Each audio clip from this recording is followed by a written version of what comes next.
am Carla with the Chicago Bungalow Association. We're here with Matt Wolf, a fifth-generation owner of Henry Frerk Sons. In this episode of our How To Home series, we'll be assessing common moisture issues found at the base of a brick exterior wall, assessing some mortar and repointing issues, and offering suggestions on how to address them. Let's do it.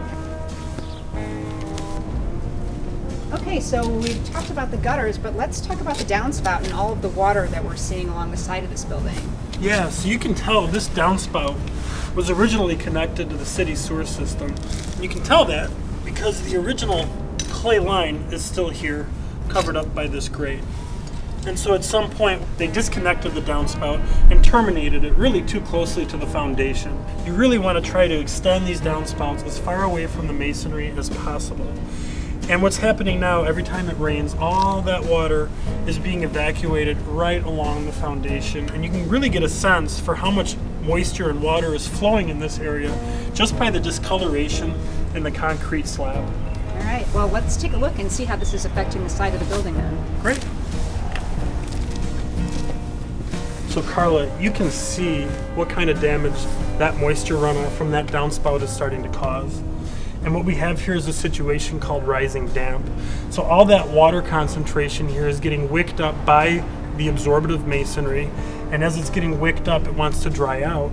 And so through capillary action, that moisture is rising up and drying out. And you can see in this coursing here of brickwork how much damage it's causing as that moisture dries out through the wall. You can also see in this area prior attempts to help curb the rising damp issue, and this is often common where you have this slab or the sidewalk abutting your masonry wall.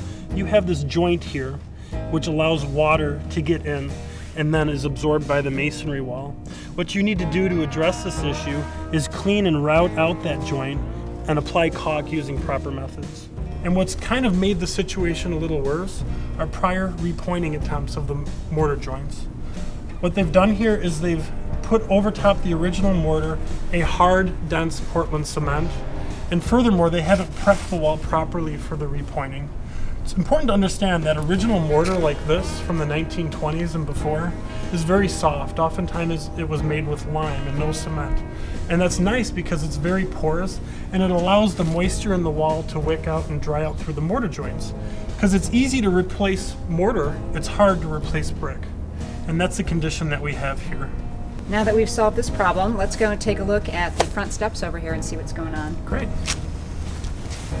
So Matt, I wanted to ask you about this section as well, where next to the front steps here, and there's a lot of cracks that are going through, and also cracking that's happening on the concrete next to it along the stairs. Can you talk about what those cracks mean and what they might indicate? Yeah, we consider this a cold wall. It's called a cold wall because it's exposed on most of the sides to the elements. So it's very common to see moisture or frost damage on these walls. And what we have here are some cracks, as you mentioned, which really are telling us that there's some movement in this wall. Now, if you follow these cracks, there's some interesting things going on. Minor movement usually follows the mortar joints, and we often call that step cracking. In here, we have some cracking that follows the mortar joints, but we also have some cracks that go through the brick itself. That usually is indicative that there's significant movement and something that we want to address. Now, you mentioned these cracks also extend into the concrete stairs. I think what's happening here are the stairs are moving and settling out, and it's taking the masonry with it. Okay, well, why don't we take a look at the stairs then? Great. Be sure to come back for our next installment of our Diagnosing Your Vintage Masonry series, where we'll be looking at common issues you may experience with your front steps, cheek walls, and lintels.